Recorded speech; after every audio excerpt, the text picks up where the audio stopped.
తెలంగాణ రాజకీయాల్లో కాంగ్రెస్ బీఆర్ఎస్లకు ప్రత్యామ్నాయ శక్తిగా ఎదగాలని భారతీయ జనతా పార్టీ ప్రయత్నాలు ముమ్మరం చేస్తాయి.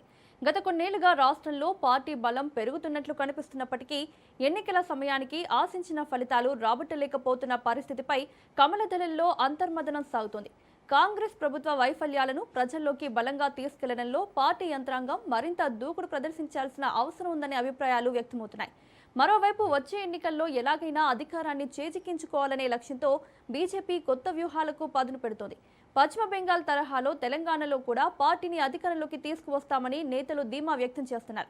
ఇందులో భాగంగానే జాతీయ స్థాయి అగ్రనేతల వరుస పర్యటనలు, సంస్థాగత బలోపేతం, క్షేత్రస్థాయి కార్యక్రమాలపై పార్టీ ప్రత్యేక దృష్టి సారించింది. మరి ఈ వ్యూహాలు తెలంగాణ రాజకీయ సమీకరణాలను ఎంతవరకు ప్రభావితం చేస్తాయన్నది ఆసక్తికరంగా మారింది.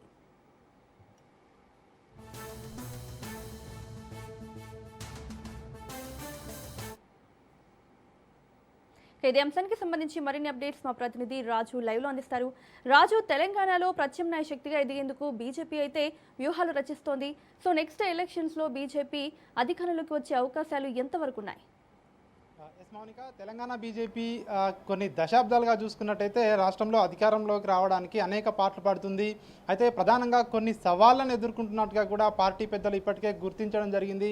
ఎందుకు తెలంగాణలో బీజేపీ అధికారంలోకి రాలేకపోతా ఉంది, కొన్నిసార్లు అధికారంలోకి వస్తాము అని చెప్పేసి కూడా నాయకులు భావిస్తున్నటువంటి తరుణంలో ఎందుకు వెనకంజ వేస్తూ ఉన్నాము, తీరా ఎన్నికలు వచ్చే సమయానికి ఎందుకు చతికిల పడిపోతున్నాము అన్నటువంటి ఒక నిర్ణయానికి ఇప్పటికే రావడం జరిగింది. దీనికి గల కారణాలు ఏమిటి అన్నటువంటి అంశానికి సంబంధించి కూడా ఇప్పటికే మేధోమథనం చేయడం జరిగింది. పార్టీ పెద్దలు కూడా రాష్ట్రంలో ఉన్నటువంటి పరిస్థితులను తాజాగా రాష్ట్ర పర్యటనకు వచ్చినటువంటి పార్టీ పెద్దలు కూడా ఈ యొక్క మీటింగ్లలో కూడా పార్టీ నాయకులకు, రాష్ట్ర నాయకులకు వివరించడం జరిగింది. ప్రధానంగా బీజేపీ కొన్ని సవాళ్లను ఎదుర్కొంటుంది. ఆ సవాళ్లను అధిగమిస్తే ఖచ్చితంగా తెలంగాణలో అధికారంలోకి రావడం కష్టమేమీ కాదు అన్నటువంటి ఒక భావనకు వచ్చినట్టుగా కూడా తెలుస్తోంది. ప్రధానంగా పార్టీలో అంతర్గతంగా ఉన్నటువంటి గ్రూపులు ఏవైతే ఉన్నాయో ఈ గ్రూపులే ప్రధాన సమస్య అని చెప్పి కూడా ఇప్పటికే పార్టీ రాష్ట్ర వ్యవహారాల ఇన్ఛార్జ్ అభయ్ పాటిల్ ఇప్పటికే ఒక పార్టీ అంతర్గత సమాచారంలో నేతలను హెచ్చరించినట్టుగా కూడా తెలుస్తూ ఉంది.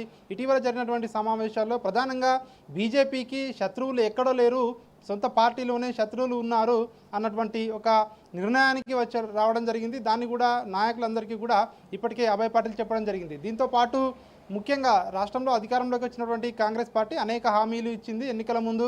అదేవిధంగా 6 గ్యారంటీలు ఇచ్చింది. ఆ 6 గ్యారంటీల అమలు తీరును కానివచ్చు, ఇచ్చినటువంటి హామీల అమలు కానివచ్చు, వీటన్నిటికి సంబంధించి ప్రజల్లోకి తీసుకువెళ్లడంలో బీజేపీ విఫలమవుతుందన్నటువంటి అభిప్రాయానికి రావడం జరిగింది.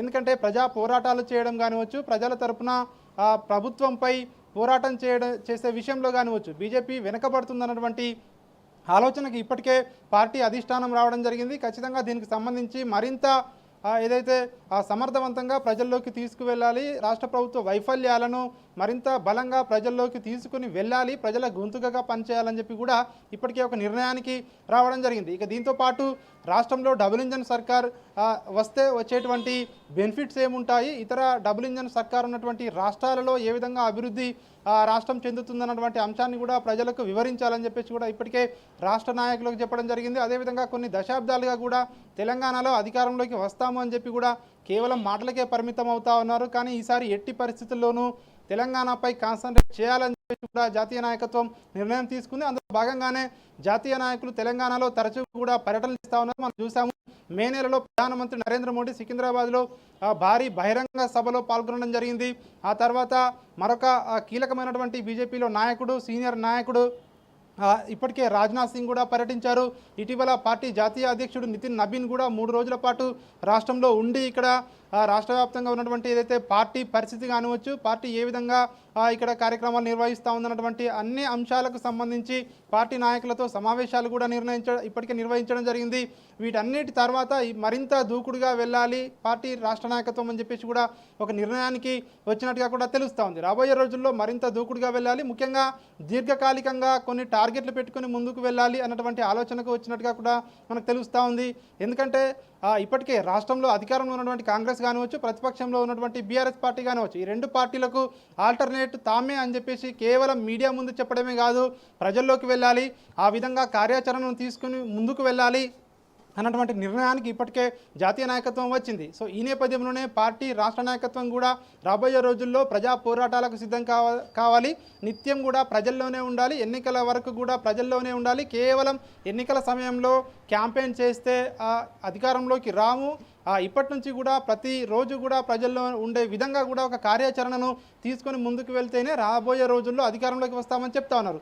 దీనికి ఎగ్జాంపుల్గా బెంగాల్ను ఉదాహరిస్తూ ఉన్నారు. ముఖ్యంగా వెస్ట్ బెంగాల్లో ఏదైతే టీఎంసీ అధికారంలో ఉన్నప్పుడు బీజేపీ కార్యకర్తలను దాదాపు 15,000 మందికి పైగా కార్యకర్తలపై వందలాదిగా కేసులు నమోదు చేసి అప్పుడు బీజేపీ కార్యకర్తలను ఇబ్బందుల పాలు చేశారు. అయినప్పటికీ కూడా బీజేపీ కార్యకర్తలు ఎక్కడా కూడా విరవకుండా అధికార టీఎంసీపై పోరాటం చేశారు. దాని ఫలితంగానే వెస్ట్ బెంగాల్లో బీజేపీ అధికారంలోకి రావడం జరిగింది. మరి ఎందుకు తెలంగాణలో కార్యకర్తలు కమిట్మెంట్తో పనిచేసేవారు ఉన్నా కూడా మరి ఎందుకు ఫీల్డ్ లెవెల్లో ఎక్కడ కూడా ప్రజా పోరాటాలు చేయడం లేదని చెప్పేసి కూడా ఇప్పటికే నాయకులను ప్రశ్నించడం జరిగింది.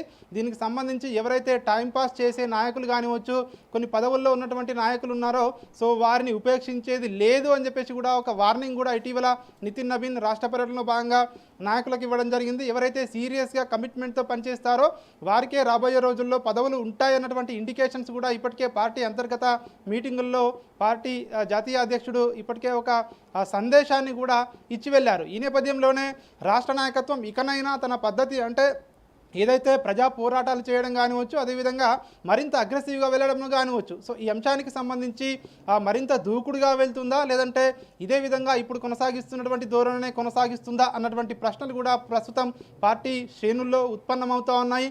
ఇకనైనా ఖచ్చితంగా రాష్ట్ర నాయకత్వం కానివచ్చు కింది స్థాయి క్యాడర్ను చేరుకోవాలి. అదేవిధంగా అందరూ కలిసి ఎక్కడా కూడా గ్రూపులు లేకుండా ఏకతాటిపైకి వచ్చి ప్రజా పోరాటాలు చేయాలి. కాంగ్రెస్ పార్టీ ఇచ్చినటువంటి హామీలపై పోరాటం చేయాలి. ప్రజలకు ఏదైతే గొంతుకగా బీజేపీ ఉండాలి, అప్పుడే ప్రజలు బీజేపీని విశ్వసిస్తారు. రాబోయే రోజుల్లో బీజేపీ అధికారంలో ఖచ్చితంగా వస్తుంది. ఎందుకంటే బెంగాల్లో కష్టం అనుకున్నటువంటి బెంగాల్లోనే అధికారంలోకి వచ్చాము. తెలంగాణలో ఇప్పటికే మంచి ఓట్ షేరింగ్ ఉంది బీజేపీకి. ఈ నేపథ్యంలో ఇప్పటి నుంచే కష్టపడితే ఖచ్చితంగా తెలంగాణలో అధికారంలోకి వస్తామన్నటువంటి ఒక ధీమాకైతే రాష్ట్ర నేతలు కూడా వచ్చినట్టుగా కూడా తెలుస్తూ ఉంది. చూడాలి మరి ఇక నుంచి బీజేపీ రాష్ట్ర నాయకులు ఏ విధంగా ప్రజల్లోకి వెళ్ళబోతా ఉన్నారు, ఎట్లాంటి కార్యాచరణను తీసుకొని ముందుకు వెళ్ళబోతా ఉన్నారు. ఇటు కాంగ్రెస్ ఇటు బీఆర్ఎస్లకు ఆల్టర్నేట్ తామే అని చెప్తా ఉన్నారు. ప్రజలు ఎంతవరకు విశ్వసిస్తారో తెలియాలంటే మరికొన్ని రోజులు వేచి చూస్తే ఖచ్చితంగా తెలిసే అవకాశం కనిపిస్తూ ఉంది. Mounika. Right Raju, thank you.